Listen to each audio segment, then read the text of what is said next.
Hoodies, welcome to the podcast. And y'all ask, what I'ma talk about with y'all ass? Everything from Nostradamus, slow pump, all the way down to Donald Trump. But black issues will be always at the forefront. Hoodies, I know that's just what y'all want.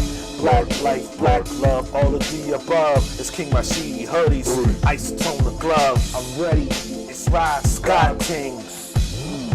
Rest in peace to the God Queens, hoodies.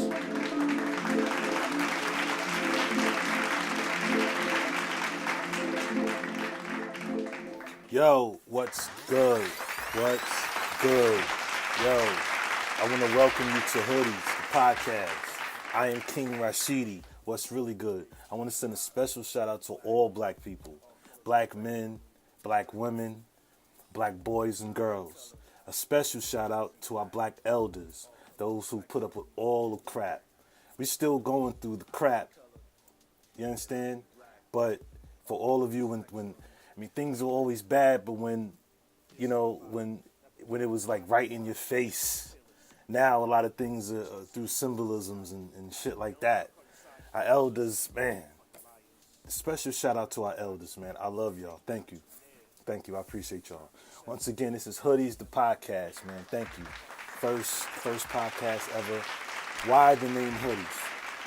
Right? Listen, we all come from different neighborhoods, different environments, different backgrounds. You understand? So Hoodies is just short for hood. We're all hoodies. We all come from our own neighborhood. It ain't deep. We're all hoodies, man. So welcome to Hoodies, the podcast. Today's podcast is brought to you by the Skill Youth Chess Club. All right, the Skill Youth Chess Club is a mentoring program which basically uses chess as a gateway drug, right? The game of chess is transformed into a lesson about life. How you got to strategize, you got to move easy. In life, sometimes you have to take risks, but know that there are consequences for every move. You understand? Some moves you can recover from, some you can't. You understand? It's about decisions. You dig? Also, at the same time, we teach them Black/African history, self-defense, finances, nutrition, group economics, things of that nature. So it's not just chess. It's not just about chess here. All right? It's a mentoring program. We just use chess as a means to get through to our young, and also just know that this particular club is specifically designed for black boys. You're right. White boys aren't allowed. Okay? Specifically designed for black boys. Now, I know some of you may be thinking, well, we're all the same. There's only one race. It's just the human race. Fuck out of here. I don't care about none of that. Okay? Besides the fact that black people and other ethnic groups and so on and so forth. Okay, we've got 2 arms, 2 legs, a head, 2 eyes, 2 ears, a nose, mouth. We breathe oxygen. All right, cool. You're right there. But you can't look at me with a straight face, okay, and say that all of our experiences in life are the same. I don't care where you're from, whether you're here, whether you're from here in America, whether it's the West Coast, East Coast, the South, the Midwest, wherever. I don't care if you're in the Caribbean. I don't care if you're on the continent. I don't care if you're in the UK. I don't care where you are, okay? Our experience as black people is just different. I don't care what nobody says. It's different. Different. Listen, being black, you can walk into a room full of non-black shit. I mean, sometimes you can walk into a room full of your own kind, right? And not one word can be said. However, you can feel the tension. You can feel the hate. You can feel the racism. You can feel the bigotry. I mean, if I'm lying, let me know. But I don't need you to let me know nothing because I know I'm right. All right? So with that said, if you would like to donate to the Skill Youth Chess Club, you can make a donation at paypal.me /Skill the Barbershop. No, it's not Skill the Barbershop. It's Skill the Barbershop. SKILLTHE Barbershop. All right. Donations 20 and better receives a free gift. Although we take it all, but 20 and better receives a free gift. I hope you all could find it in your hearts to donate to this program that's committed to mentoring black boys. So in all actuality, that's what you'd be doing. You'd be, investing in the mentorship of black boys. Again, the site is paypal.me/Skill the Barbershop for donations for the Skill Youth Chess Club specifically designed for black boys. Also, I'd like to give a shout out to my man JD Tarpe. Forgive me for pronouncing your name wrong. This brother is the founder of the 10,000 Africans organization. We did a podcast back in, I think, I want to say September, October. Well, we did a podcast last year, late last year, and it was a wonderful experience. I appreciate the opportunity. I appreciate that brother for taking an interest in the Skill Youth Chess Club. It was a great experience, which inspired me to do my own. So shout out to my man, Jay. I just call you Jay. I'll correct it next podcast, but I just want to give a shout out to 10,000 Africans organization. My man's Jay over there. I appreciate the good work you're doing, and I thank you for the interest and the love you've shown for the Skill Youth Chess Club. I really appreciate that. Thank you for covering. All right, once again, I want to welcome you to Hoodies, the podcast. All right, it's the first joint, so bear with me. Still figuring this thing out. All right? Peace. Okay, listen. I got a question.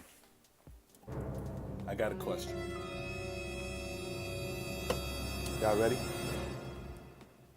Here's the question.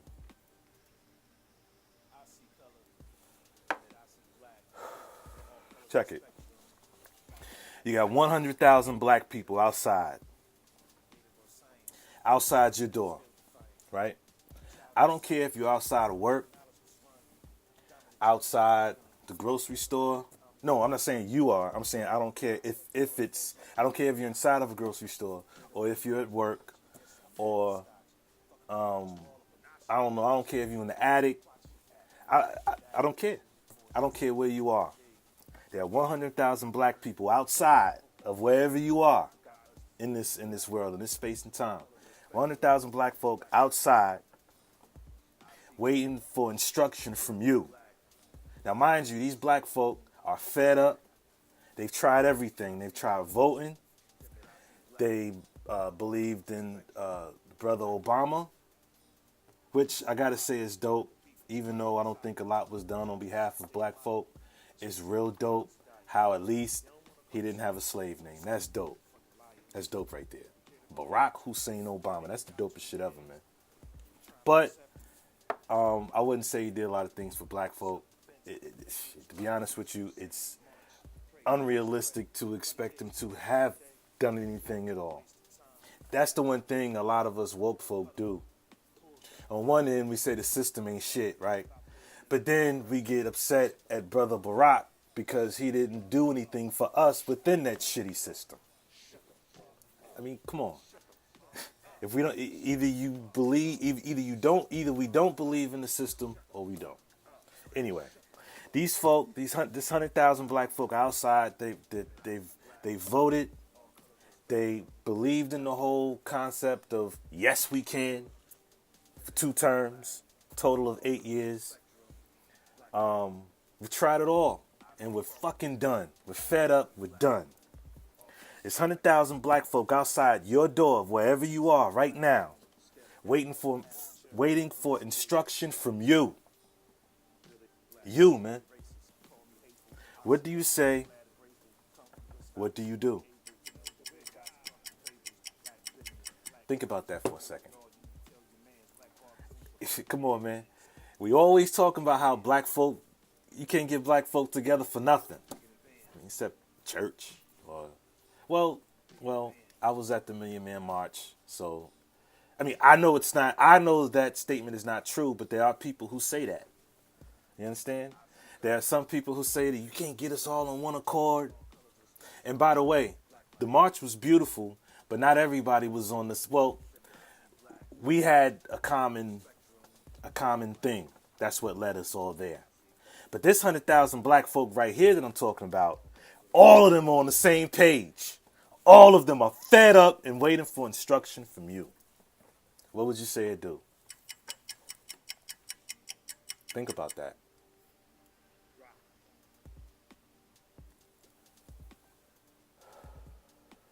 Tell you what.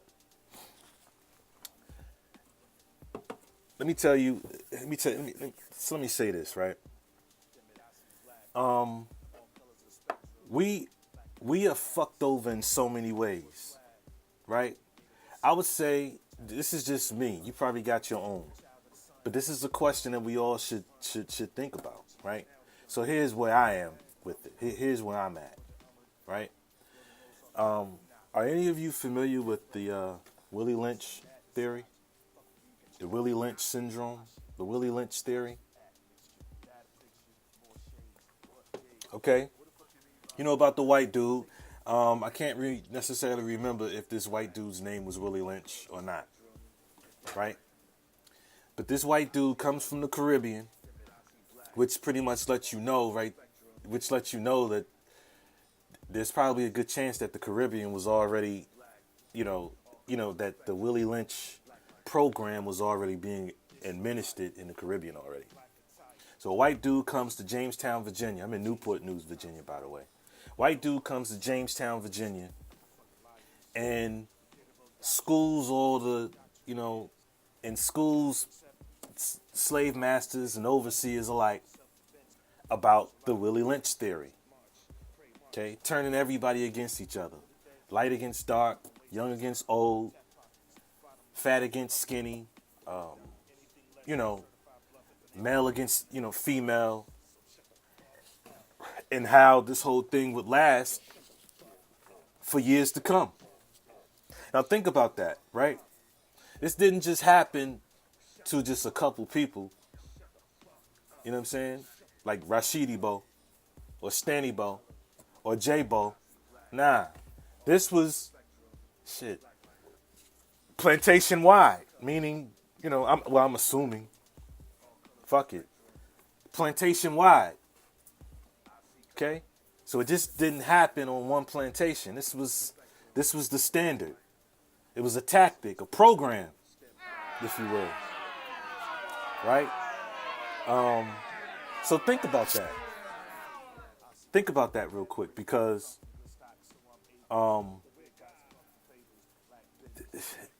okay, this isn't something that was just administered for like a couple days or a week or a month. Like the overseers and slave owners, and probably more or less the overseers, since they were the ones who was cracking the whip, the true cracker, right? They had to be, all of them had to be committed to administering this program for an extended period of time, right? I'm talking an extended period of time. I mean, I don't know. What, about a year? A couple years? If that? So, I believe that in order for us to make some real change, I think the change has to start with us first. And of course, that's nothing new. Our ancestors, our elders have been saying this for quite some time. I mean, this has been said since before any of us, well, most of us were born. But what I mean by that is, we need to be just as committed to undoing the Willie Lynch theory as, just as they were in administering it. We need to be just as dedicated to undoing it. You understand? That make any sense? We need to. So what I mean by that is, you probably say, "What do you mean, Ra?"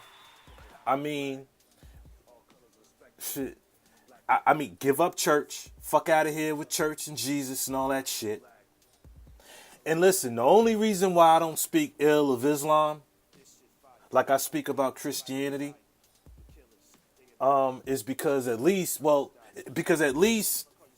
see, the Nation of Islam, and no offense, well, these are just my thoughts, so I'm not even going to say that. Islam, for the most part, it's Islam with a black nationalist twist. Don't get me wrong, I'm all for that. I'm all for it. Right? I respect the Nation of Islam and what they do and what they believe, because at least it's something that puts black people first. It puts black people first. And I don't give a fuck what your religion is or where you from. You know what I'm saying? I don't care how much you love Jesus. If you got a problem with that, something's wrong with you. So I would say that part of the undoing program, if you will, would have to be get out of the churches. I would say just give up religion, period. Fuck religion. It ain't working, man. And if there's going to be a religion, then there needs to be a new one. One that we create, kind of like Kwanzaa, right? A brother, Dr. Maulana Karinga in 1966, which is also the same year the Black Panther Party for Self-Defense was formed as well by Huey and Bobby. Anyway, I'm getting off topic. That's easy for me. I'm going to do that a lot. I get off topic a lot, so bear with me. I'm just one of them dudes. What was I saying? Yeah, it should be like Kwanzaa. It should be something that we create. And one of the fundamentals should be putting black first, putting black people first. Okay? I mean, granted, that's nothing new. The Koreans are already doing it. They've been doing it. Other ethnic groups have been doing it for years. It's like everybody's doing it but us. They're putting their people first. We need a new religion. And one of the pillars in this religion should be putting black people first. Black first. Okay? And contrary to what a lot of you think, putting black first or being pro-black or whatever name you choose to give it, doesn't mean you've got something against other races or ethnic groups. I hate saying that, but it has to be said. It has to. Black first. Okay? We need some self-love, because how can we love anybody if we don't love ourselves? See, I tell the young brothers in my chess group all the time. I tell them all the time that I love them. And I always tell them why, even though I've said it before to them, I always tell them why. I tell them I love them because I love myself. And because I love myself, I can't help but love people like me. And I'm not naive in thinking that all black people love me back. You understand? Shit, not a lot of family love each other, or, you know. But we need to start with some self-love. Because how can we love anybody without loving ourselves first? How do we know what it's like to be loved unless we learn to love ourselves? I believe that if we learn to love ourselves, then we'll learn to love one another. We won't be able to help it. We won't be able to help it because we love ourselves. When you love yourself, even your flaws and all your fuck ups, knowing that there's still room for improvement, you can't help but love others like you. At least that's what it is for me. That's just how I'm wired. Dig? So then when we love ourselves, we'll love each other. And then when we love each other, then shit. There goes, now we're doing business with one another. Just like the others are doing. Koreans and, Italians and all of them. Just like what they're doing. I'm assuming that's what it looks like from here. Because they winning. All of them are winning. All of them are winning. while we're still last in line. We're dead ass last in line. Because we'd rather put others first over our own kind. And let me say this too, since we was talking about religion. Let me say this. If your God doesn't inspire you to be of some benefit to your people, then your God ain't shit. That's all I got to say about that. That's all I got to say about that. So, okay, how long should this undoing program go on? I don't think the undoing program should ever end. But I think that it would take about minimum 20 years. You know, I mean, shit. We didn't get like this overnight. So the undoing will take just as long, if not longer. Now, granted, I don't even know if any of this is possible, but I believe it.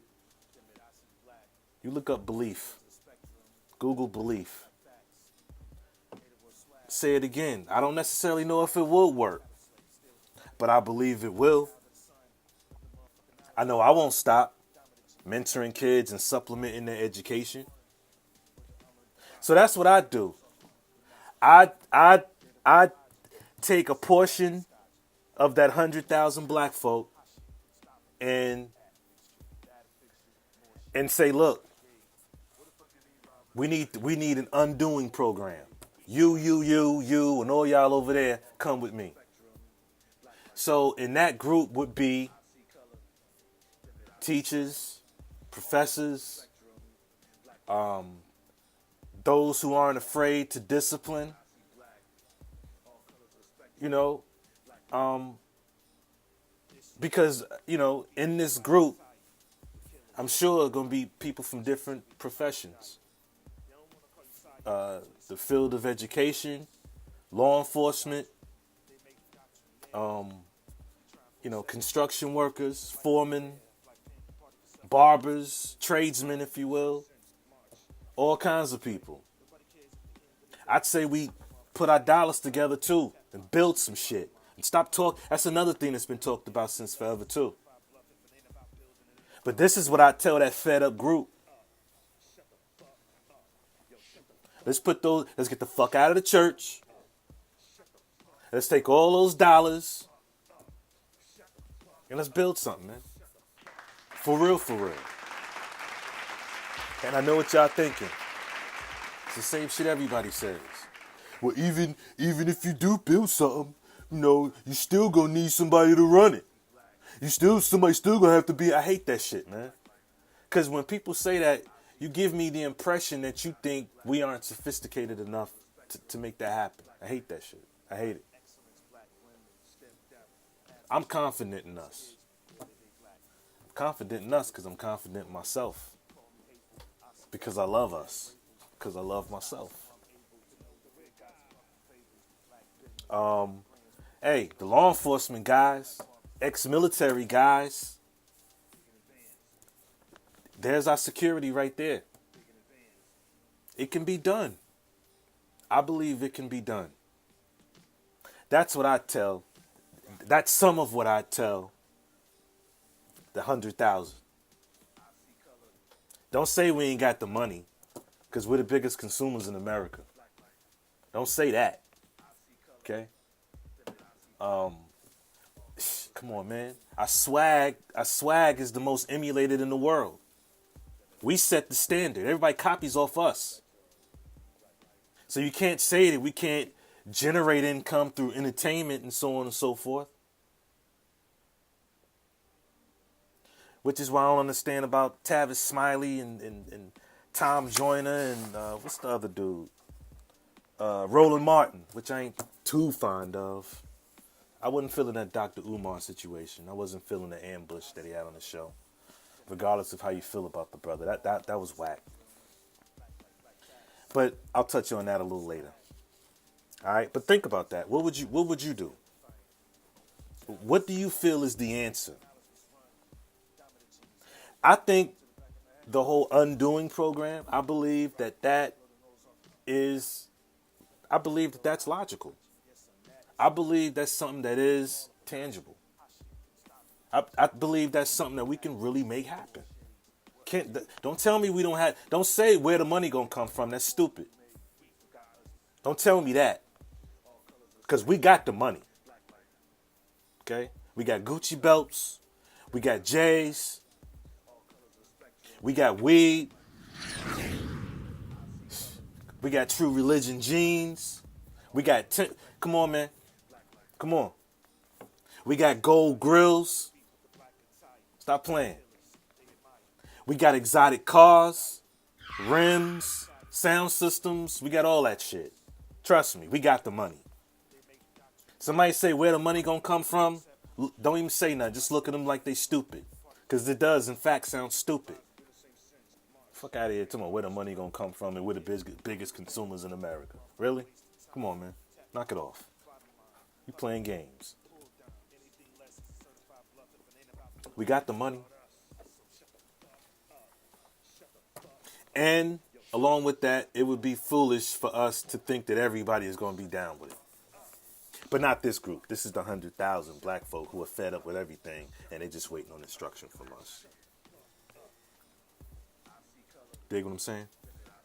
Think about that. Another thing I would like to talk about, that I would like to address, is parents and their kids in sports programs.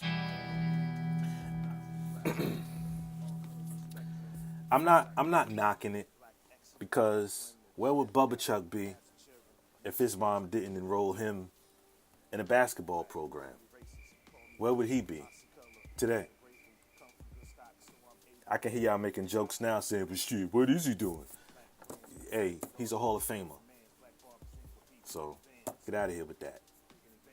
Where would he be had his mom not enrolled him in a basketball program? Where would LeBron James be? Okay.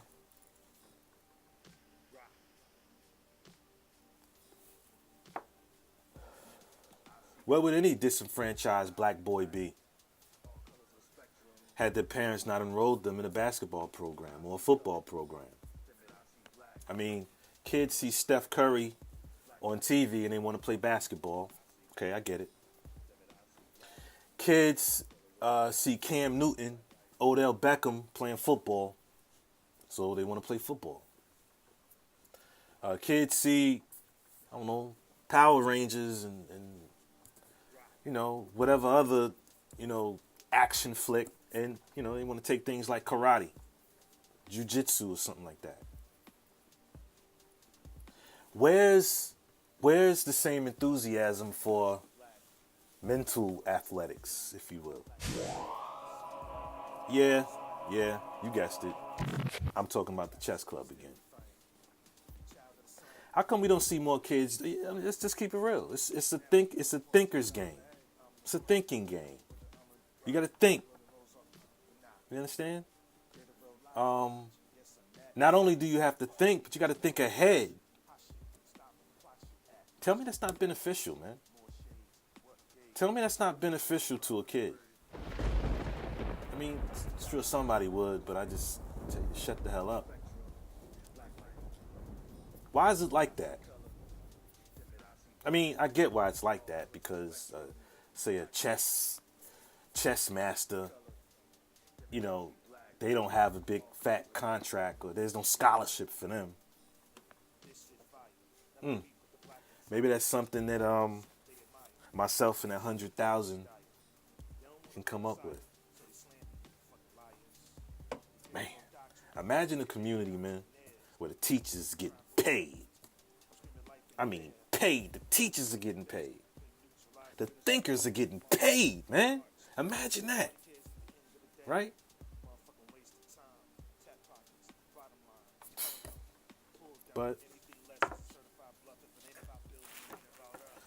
But we too busy blaming Trump.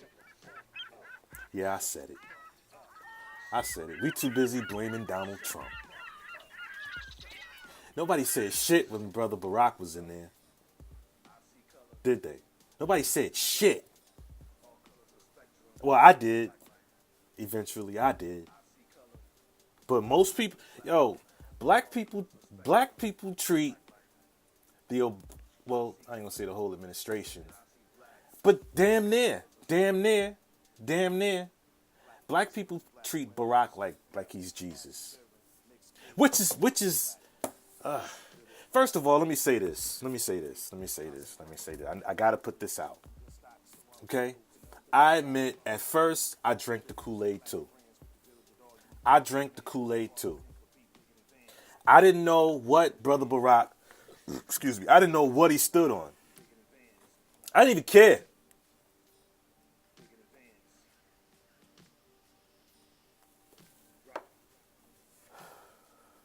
I didn't know what issues he stood on. All I know is he had the non-violent swag of Brother Martin, yet the that intellect and wit, and that soon as somebody say something, he's got an answer, like Malcolm. You understand? And then he had this smile to top it all off. No homo, right? Um, you know, I didn't. What he still, I couldn't tell you. Probably still can't tell you. To be honest with you, I didn't care. I just saw a brother running for office, and I was with it. That was enough for me. Let me tell you what I thought, though. I, I mean, let me tell you what I envisioned, just from the thought of having a black man in office, right? I thought every black neighborhood, I thought violence was gonna stop. I thought there was just gonna be this newfound black love movement going on. You understand? You know,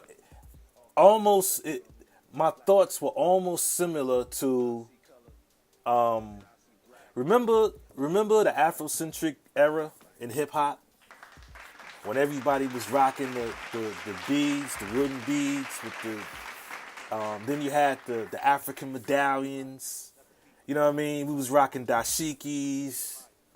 We started, locking up the top. You know, we started using words like king and queen. We started speaking about Africa. We started rocking unks. I mean, come on, man. Like, we was talking about roots in Zimbabwe and South Africa. Come on, man. That was a dope era. That's how I envisioned what life would be after Barack was in office. Like, it would be that again, or something newer, something fresher than that. That's the truth. That's what I thought. And I'm probably not alone. That's what I thought. Unrealistic? All right. You know what that does say? See, I think differently now. That was then. And I voted for him twice, mind you. Okay, I voted for him twice. Second term, I woke up. Dead ass, I woke up. Once I started seeing all the shootings, which is crazy, you think I'd have saw it when Trayvon was gunned down by bitch boy. You understand? You think I would have been a little fed up when the Mike Brown situation. You'd think I would have been fed up. Crazy how that works, right? You think we all be fed up, but I guess that's just not how it works. But then I woke up and like, this is crazy. And if I'm not mistaken, I believe Brother Barack even referred to us as thugs and gangsters at one point in time. I'm gonna have to look that up and then get back to you on the next podcast.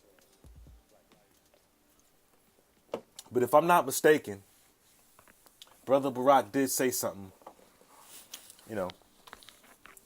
He did say something like that. That was when I really just stopped. That's when I realized that we in this alone. Ain't nobody in DC gonna do nothing for us. It's foolish to even think that. Imagine that.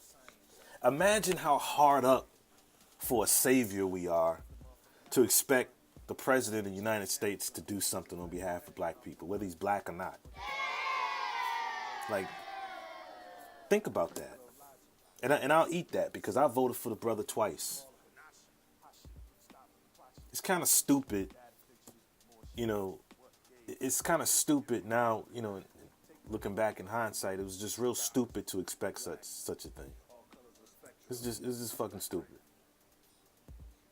It was stupid.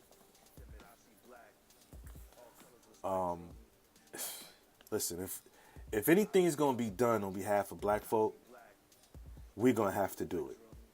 And it's like deep down we all know it. I refuse to believe that all of us are just that stupid to not think that we need to make this happen for us. And so it pisses me off when I listen to it pisses me off when I listen to black folk go on and on about Trump this, Pence, and I don't even follow none of that shit. To be real with you, I don't follow none of that. Like I said, after Barack, way before he got out of office, I was just over it. I don't even care about DC and what goes on there.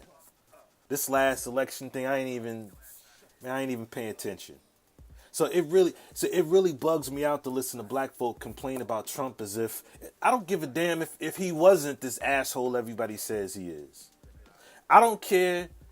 Okay, I don't care if he is,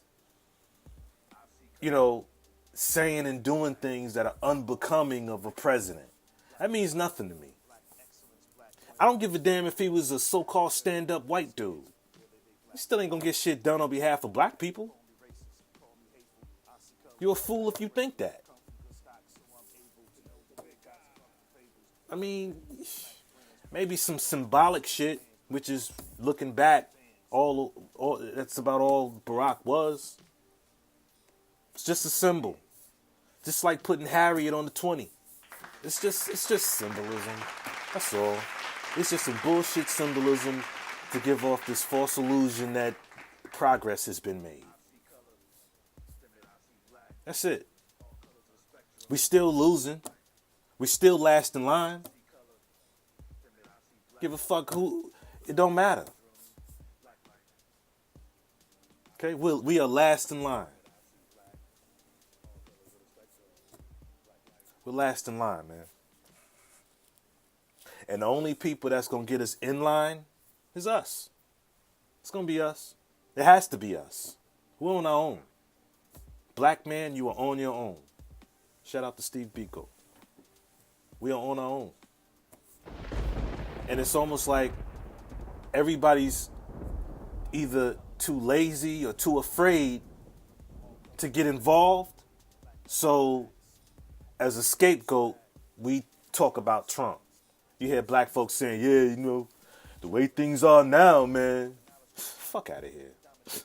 Come on, really? The way things are now? Really? So you never know these days, shit. Nigga, and so? What's different? I mean, okay. Are white folk getting bolder? Okay. But that was going to happen anyway. Come on, man. Motherfuckers shoot up a church and we don't do anything. Like that, we don't do shit. What happens when a spoiled child, you know what I'm saying? When a spoiled child throws a temper tantrum or whatever, and you don't check that? What happens when you don't check that shit? They get bolder. Especially the older, especially if it's a boy. And it's a little boy who's starting to get some height to him. Starting to work out a little bit. Play some sports. And this being disrespectful all his life. Certain behaviors went unchecked. But come on, man. That kid's going to turn into a serious nuisance. He's gonna get bolder, right? I would. If I could just get away with whatever I wanted to get away with, I mean, I'm gonna get bolder and bolder with it. So what do you expect from white people? How can you expect them to not get bolder? Because they know we ain't gonna do shit. We ain't gonna do nothing but go to church and pray on it. Which is another thing. Number one, if that Martin Luther King's, Brother Martin's birthday, I get the date mixed up. I don't really, and the reason why is because I don't really get into the birthdays and things of that nature, because I'm about this shit all 24/7, 365. I'm always bigging up our people, our ancestors. So for me to recognize, our ancestors, for a day is real whack. That's just whack. It's just whack. It's just not what I do anyway. So anyway, Monday was, I believe, the 15th, something like that. And it's nothing new. It happens every year. And I'm watching all these people talk about how they're inspired, this, that, and the third. And my thing is, if you're so fucking inspired, then how come all you're doing is praying? How come your inspiration doesn't lead you to get busy? Okay, you don't want to take up arms and go popping. That's stupid anyway. We got to operate off the grid. I'd say that also to that 100,000. We got to operate off the grid. Somewhere, off the grid, no cell phones. Somebody there to check all them shits in. No cell phones. In fact, leave your motherfucking cell phone in the car. You know what I'm saying? And walk about 2 blocks or something. You know what I'm saying? Park 2 blocks away. I don't know all the particulars that would pop. I'm just saying. No cell phones. Off the grid. And let's build, man. It can be done. Shit, we did it before. What you think Marcus Garvey and them was doing? And this is back in the 1920s. Back in the 1920s when, come on, man, no internet, no cell phone. Plan. I'm not even sure if intelligence was what it is now. I seriously doubt it. And he did it. And I didn't know that the UNIA was militarized. I didn't even know that. That's dope. Black newspaper, grocery stores, all kinds of shit. Black Star Line, the ships. Damn. We're not even half of the resources we got now. We can operate off the grid. And let's devise a plan. Let's get strategic. Let's get serious. Complaining about Trump is not going to change that. I don't give a fuck about Trump. I don't even follow that shit. I see this shit on Instagram or whatever, and I don't even click on that shit. I don't even click on it. Just to even, what I mean? Some people are curious. I don't care. Because I don't give a fuck if he was a stand-up dude. And stand-up dude ain't gonna do nothing for us. It's foolish to even think that. It's up to us to do that. It's up to us to do that. I bet some foreigners, not even them, but I bet you some of them Koreans, and I know I keep talking about them, but, it doesn't have to be, okay, say the Arabs. Let's say somebody different. They probably don't even watch that shit. Maybe. But a lot of them probably don't. For what? It probably doesn't affect them anyway. Everything they need, they got it for themselves. Chinatown, all of them. I wouldn't doubt that if when the police is coming through, they're actually working for that community.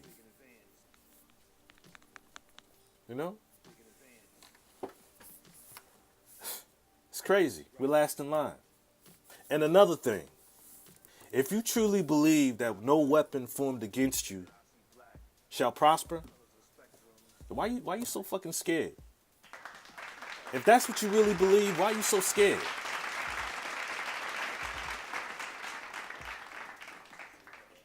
so fucking scared. But yet, I understand. We're all just trying to do the best we can. We're all doing that. We are all doing that. Just trying to do the best that we can.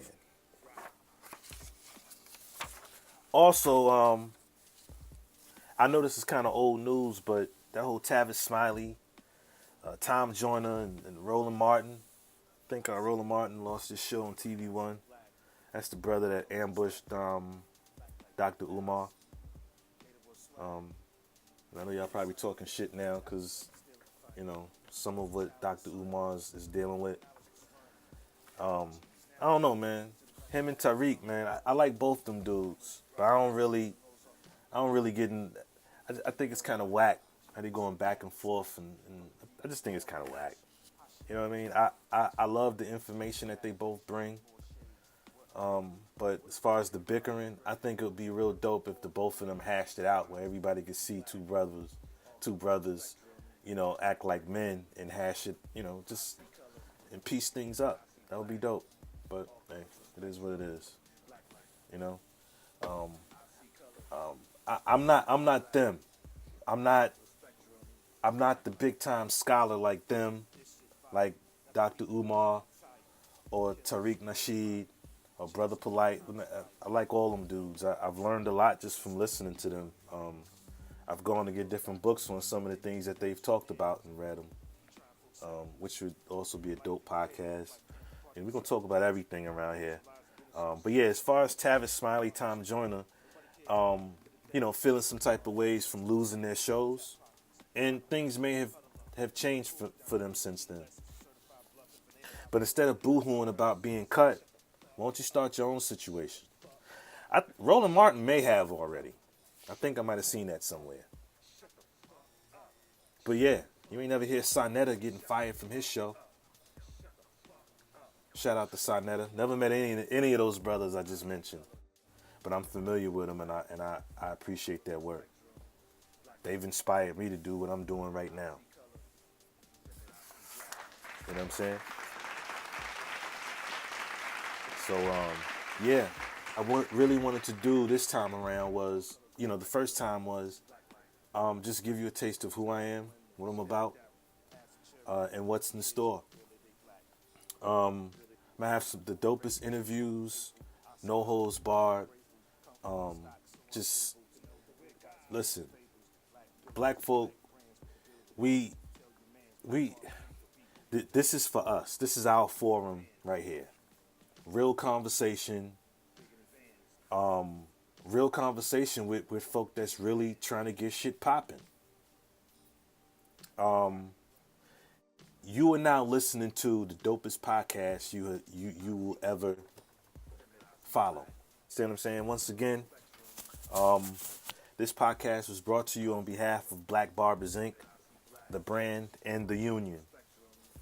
The Skill Youth Chess Club. Again, if you'd like to donate to the Skill Youth Chess Club, you can make your donations at paypal.me/Skill the Barbershop.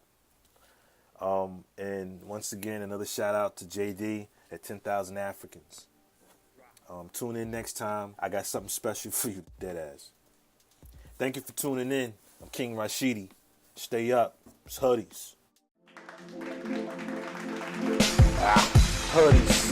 Welcome to the podcast. And y'all ass, what I'ma talk about with y'all ass? Everything from Nostradamus, slow pump, all the way down to Donald Trump. But black issues will be always at the forefront. Hoodies. I know that's just what y'all want. Black life, black love, all of the above. It's King Rashidi, hoodies, isotone the gloves. I'm ready, it's Ride Scott Kings. Rest in peace to the God Queens, hoodies.